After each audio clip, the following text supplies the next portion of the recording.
Assalomu alaykum hurmatli talabalar. Sizlar bilan bugun ikkinchi mavzu haqida gaplashamiz. Ikkinchi mavzuyimiz bozor iqtisodiyotiga o'tish davri va ularning O'zbekistondagi xususiyatlari, talab va taklif nazariyasi, raqobat va monopoliya, narxning mohiyati va shakllanish xususiyatlari mavzusi haqida gaplashamiz. Bugungi mavzuyimiz ham oldingi mavzularimiz kabi dolzarb bo'lib, dolzarbligi shu O'zbekistonni mustaqil bo'lganiga 34 yil bo'lgan bo'lsa, 34 yil bosib o'tgan yo'llari haqida bir yo'llarni ahamiyati haqida gaplashib o'tamiz. Iqtisodiyot nazariyasi fanidan oldingi mavzularda ham tanishtirib o'tganman. Iqtisodiyot kafedrasi katta o'qituvchisi Qobul va Mahbuba Yaqubovna dars olib boradi. Ushbu mavzuni yoritishda quyidagi rejalar asosida dolzarbligini, ahamiyatini sizlarga yetkazamiz. Bu rejalar asosida mavzuni mustahkamlaymiz. Asosiy adabiyotlar, qo'shimcha adabiyotlar va internet manbalaridan, ya'ni axborot manbalaridan mavzuni mustahkamlash uchun foydalanishingiz mumkin. Bozor iqtisodiyotining mazmuni o'zi nimadan iborat? O'zi bozor nima, bozor iqtisodiyoti nima? Bozor bu ishlab chiqaruvchi bilan iste'molchi, ya'ni xaridor, sotuvchi bilan xaridor bir-birini bog'laydigan, ayirboshlash jarayonida xizmat qiladigan mexanizmlar va muassasaviy tuzilmalar deb ataladi. Endi bozor iqtisodiyoti esa bevosita kecha birinchi mavzuda aytganimdek, takror ishlab chiqarish fazalarini o'zida mujassamlashtirgan, O'zbekiston uchun bir tanlangan taraqqiyotni o'zgarish jarayonida tanlangan yo'li ham desak bo'ladi. Ya'ni takror ishlab chiqarish hosil bo'ladigan 4 fazasini o'zida namoyon qiladi bozor iqtisodiyoti.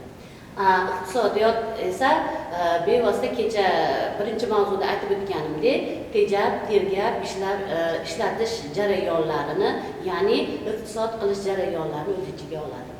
Bozor esa mana sotuvchi va xaridor uchrashadigan, ya'ni ayirboshlash jarayonini amalga oshiradigan joy hisoblanadi.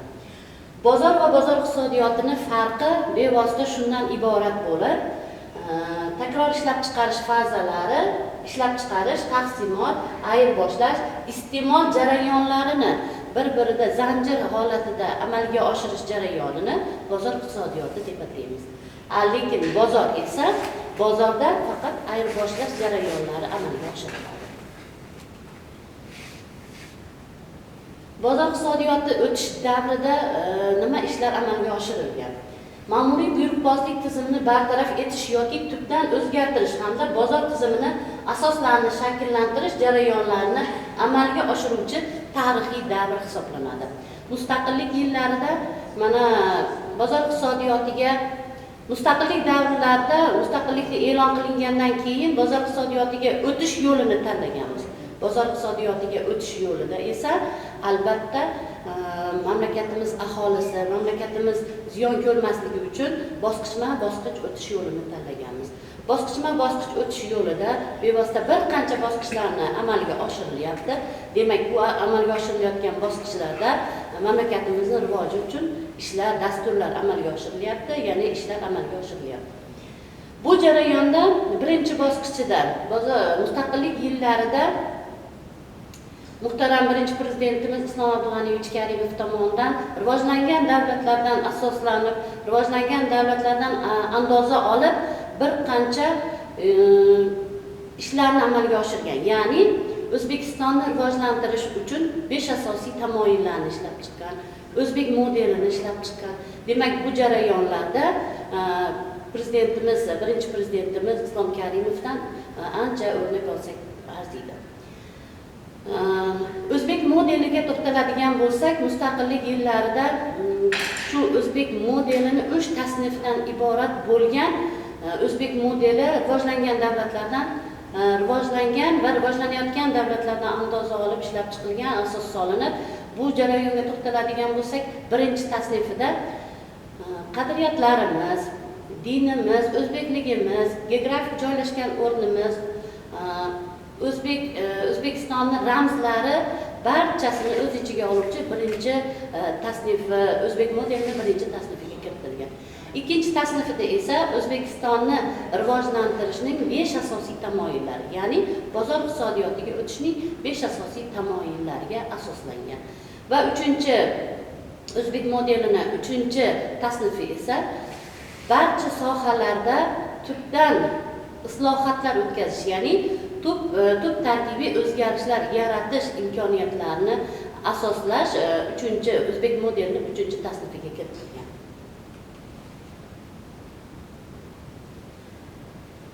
Mana bozor iqtisodiyotiga o'tish yo'llari ikki xil bo'ladi. Ya'ni revolyutsion yo'l va evolyutsion yo'l.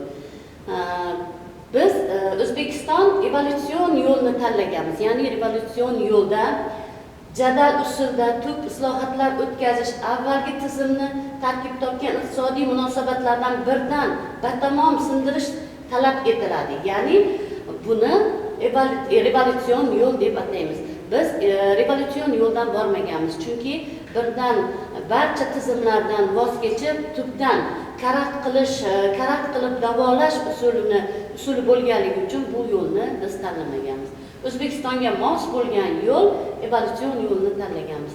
Evolyutsion yo'lda esa eski iqtisodiy munosabatlarni bosqichma-bosqich o'tkazish, yangi munosabatlarga aylantirib borish, sekin-astalik bilan samarali bozor iqtisodiyotini shikastsiz vujudga keltirish, islohotlarni tajribali boshqa davlatlardan andoza olib, evolyutsion yo'l kamroq ijtimoiy larzalarga olib kelishligi uchun shu yo'lni tanlaganmiz.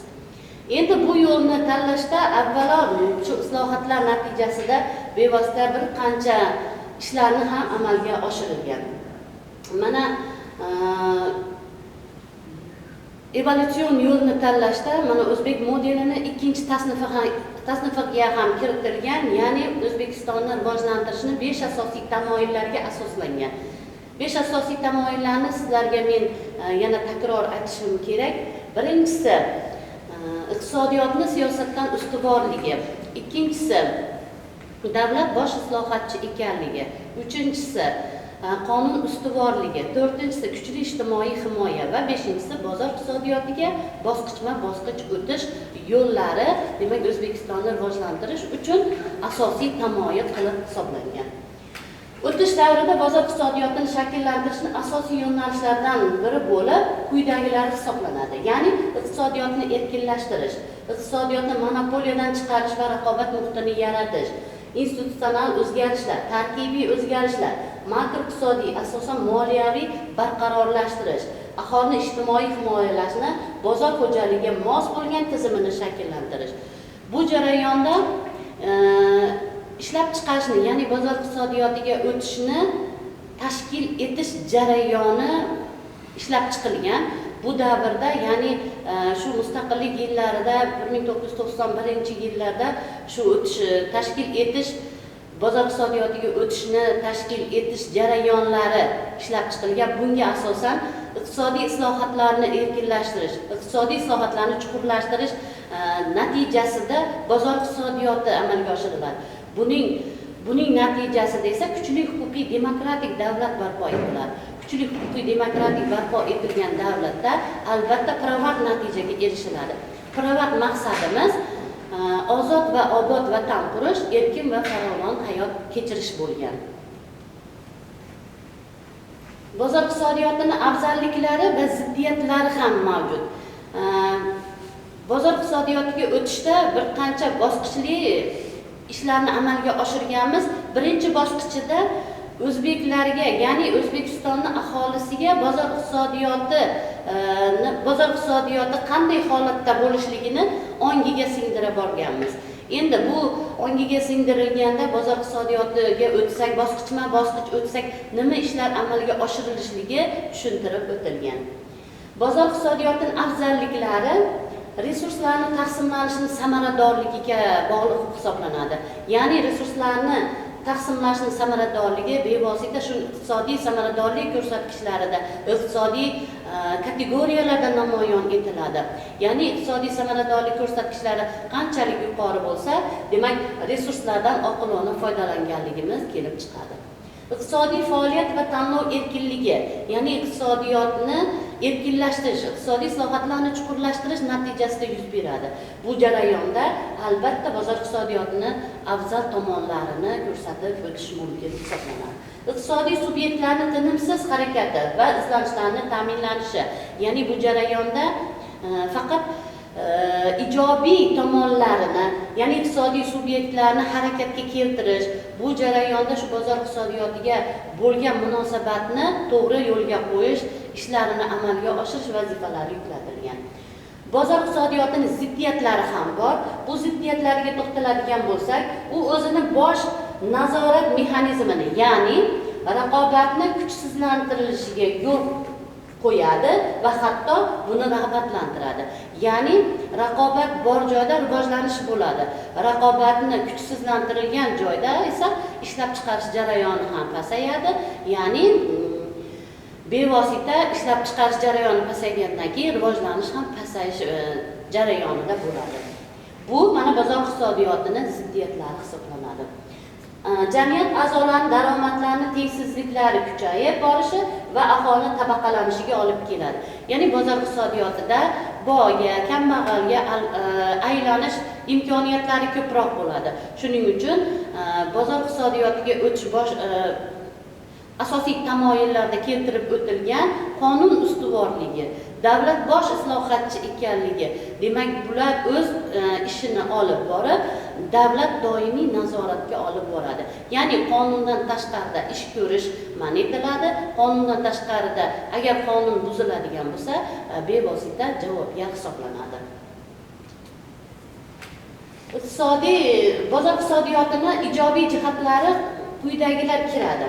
Uni ishlab chiqarish o'zgaruvchan sharoitlarda moslashuv va ko'nikish yuqori darajada bo'ladi. Ya'ni ishlab chiqarishga tayyor holatda, raqobatga tayyor holatda, ya'ni ishlab chiqarish jarayonida bir-biriga haligi korxonalar raqobatbardosh bo'lishligini ta'minlab beradi. Turli tuman ehtiyojlarni qondirish, mahsulot sifatini oshirish qobiliyatini ham yuzaga keltiradi. Ya'ni mahsulotimiz qanchalik sifatli bo'lsa, shunchalik O'zbekistonning rivojlanishiga o'zlarining ta'sirini ko'rsatadi. Cheklangan axborot turli resurslarning narx darajasi va ularning sarflanish darajasiga yo'nalgan holda bozor iqtisodiyotini muvaffaqiyatli amalga oshirish imkoniyati tug'iladi. Bu jarayonda bevosita axborot manbalaridan ham marketing xizmatlarini ko'rish mumkin. Ya'ni ishlab chiqarish jarayonida, raqobatlarda, mahsulotning sifatini oshirishda axborot manbalaridan, ya'ni cheklangan axborot tizimlaridan foydalanish ijobiy natijalarga olib keladi. Bozor iqtisodiyotiga o'tishda bu bosqichma-bosqich amalga oshiriladigan ishlar albatta shu O'zbekistonning rivojlanishi uchun xizmat qiladi. O'zbekistonning rivojlanishi uchun birinchi shu 5 asosiy tamoyillari ishlab chiqilgan bo'lsa, ikkinchi buning davomchisi sifatida hozirgi prezidentimiz Shavkat Mirziyoyev tomonidan ishlab chiqilgan, asos solinib ishlab chiqilgan 2017-yilda O'zbekistonni yanada rivojlantirish harakatlar strategiyasi ishlab chiqilgan. Bu harakatlar strategiyasida 5 tashabbusga asoslanib dasturlar ishlab chiqilgan, ya'ni O'zbekistonni yanada rivojlantirish uchun o'zlarining xizmatini ko'rsatgan. Bozor iqtisodiyotini yana davomchisi sifatida bu O'zbekistonni rivojlantirishda, iqtisodiyotni rivojlantirishda, bozor iqtisodiyotini keyingi bosqichlarda rivojlantirishga hozirgi yangi O'zbekistonni taraqqiyot strategiyasi ham amalga oshirish jarayonlari ham katta ahamiyat kasb etadi. Bu jarayonda esa insonni qadri, ya'ni inson qadrini ulug'lash, inson qadrini, qimmatini oshirish jarayonlarini, yo'nalishlarini amalga oshirilgan.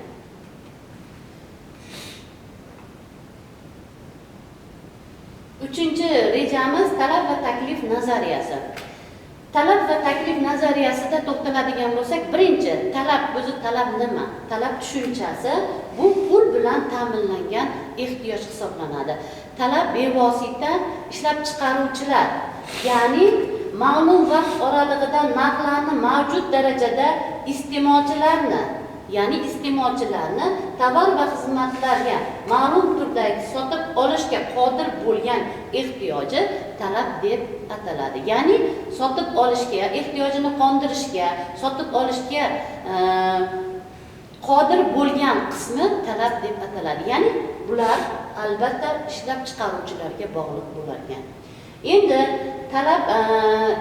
talab jarayonida bularni amalga oshirishda bir qancha talab turlari mavjud. Ya'ni yakka talab va bozor talabi. Yakka talab bir shaxsni qaysidir tovarlarga bo'lgan ehtiyojlarini qondirish hisoblanadi. Ya'ni talabi bir shaxs shakarga bo'lgan talabi, go'shtga bo'lgan talabi, oziq-ovqatga bo'lgan talabi, kiyim-kechakka bo'lgan talabi va hokazo, yashash uy-joy bilan ta'minlashga bo'lgan talabi va hokazolar yakka talabni bajaradi. Ya'ni bir shaxsga tegishli bo'lgan barcha tovarlarga bo'lgan ehtiyojini qondirish hisoblanadi. Endi bozor talabi esa bir qancha iste'molchini shu turdagi tovarga yoki xizmatga bo'lgan talablari yig'indisini bozor talabi deb ataladi. Ya'ni oila xo'jaliklari bo'lishi mumkin, korxonalar bo'lishi mumkin va hokazo bir qancha insonlarni shu tovarga bo'lgan ehtiyojlarni, bir xil tovarga bo'lgan ehtiyojlarni qondirish bozor talabi deb ataladi. Endi talab qonuniga to'xtaladigan bo'lsak, talab qonuni tovar narxi va sotib olinadigan tovar miqdorini o'zgarishi o'rtasidagi bo'ladigan teskari yoki qarama-qarshi bog'liqlikdagi qonuni, demak, talab qonuni deb ataladi. Ya'ni narx qanchalik yuqori bo'lsa, talab shunchalik pasayadi. Ya'ni iste'molchilar o'rtasida bo'ladi, iste'molchilarga qaratilgan bo'ladi. Narx qanchalik past bo'lsa, talab shunchalik o'sib boradi. Bu talab qonuni deb ataladi. Ayrim tovarlarga nisbatan talab qonuni buziladi. Demak, bu talab qonuni buzilishi iqtisodiy hayotda, ya'ni real iqtisodiy hayotda ba'zan bu qoidalarga zid bo'lgan ayrim tovar narxini o'sishi bilan unga bo'lgan talab ham o'sib borish holatini ko'rishimiz mumkin. Bu holatda Giffen samarasi yuz beradi. Ya'ni bu holatni Giffen samarasi deb ataymiz. Bu mahsulotlar, bu tovar esa biz ko'proq mana hammamizga ma'lum mashinaga bo'lgan ehtiyojimiz, ya'ni mashinaga bo'lgan talabimiz. Mashinani narxi qanchalik yuqori bo'lsa, talabimiz shunchalik yuqori bo'ladi. Qanchalik past bo'lsa, talabimiz pasayishi mumkin bo'ladi. Demak, hozirgi kunda monopoliyaga aylanib borgan bu mashinasozlik jarayonida Giffen samarasi vujudga kelyapti. Qanchalik narxi yuqoriga o'sib ketgani bilan shunchalik talabimiz kuchayib boryapti. Endi bu jarayonda bularga ta'sir etuvchi omillar bor. Ya'ni talabga ta'sir etuvchi omillar, narxga bog'liq bo'lgan omillar va narxga bog'liq bo'lmagan omillar bilan ajratishimiz mumkin. Endi taklif jarayoniga to'xtaladigan bo'lsak, ma'lum vaqt oralig'ida narxlarni muayyan darajasida ishlab chiqaruvchi yoki sotuvchilar tomonidan ma'lum turdagi tovar va xizmatlarni bozorga chiqarilgan miqdori taklif deb ataladi. Ya'ni bozorga chiqqan miqdoriga taklif beriladi. Ya'ni ishlab chiqaruvchilar tomonidan taklif beriladi. Endi taklif qonuniga to'xtaladigan bo'lsak, taklif qonuni narx bilan o'zgarishini taklif etiladigan tovar miqdori bilan to'g'ri bog'liqlikda namoyon bo'ladi.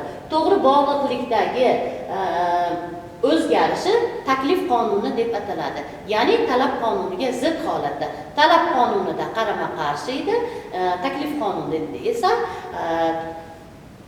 narxni o'zgarishi, ya'ni tovar miqdori bilan to'g'ri bog'liqlikda o'zgarishi taklif qonuni deb ataladi. Ya'ni narxi qanchalik yuqori bo'lsa, taklif shunchalik yuqori bo'ladi.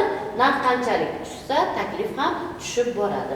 Bu jarayonda iste'molchi uchun narxning o'sishi to'siq rolini o'ynasa, Lekin ishlab chiqaruvchi uchun esa rag'batlantiruvchi rolini o'ynaydi. Ya'ni ishlab chiqaruvchilar tomonidan berilganligi uchun, bevosita taklif berilganligi uchun qanchalik narxi yuqori bo'lsa, shunchalik ishlab chiqaruvchi uchun foyda bo'ladi.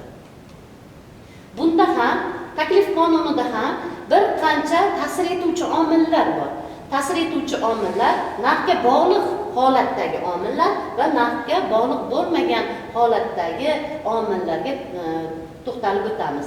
Narxga bog'liq omillar muayyan tovarlarning narxi, resurslarni biz bilamiz, iqtisodiy va tabiiy resurslarimiz bor. Boshqa tovarlarning narxi bir-biriga raqobatbardosh bo'lgan tovarlarning narxi bir-birini narxini tushirishiga yoki shuni ko'tarilishiga sababchi bo'ladi.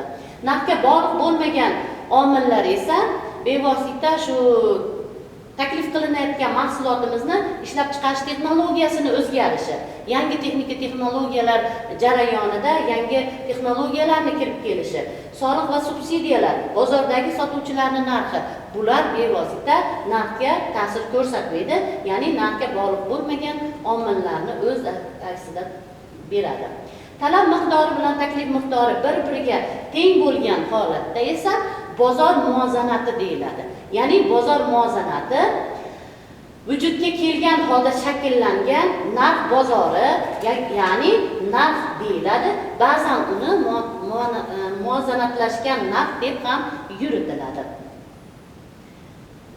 Raqobat va monopoliya, oxirgi rejamiz raqobat va monopoliya. Raqobat bu yerda nima? Raqobat bozor subyektlarining iqtisodiy manfaatlarini to'qnashuvidan iborat bo'lib, ular o'rtasidagi yuqori foyda, ko'proq naflilikka ega bo'lishi uchun kurashishni anglatadi. Ya'ni raqobat bor joyda rivojlanish bo'ladi. Ya'ni bozor iqtisodiyotida qanchalik raqobat kuchli bo'lsa, shunchalik ishlab chiqarish jarayoniga ham, shunchalik mahsulotimiz sifatiga ham ta'sir ko'rsatadi. Ya'ni raqobat bor joyda rivojlanish bo'ladi. Raqobat ishtirokchisining asosiy maqsadlari nimalardan iborat? Iste'molchi va xaridorlar o'rtasida ko'proq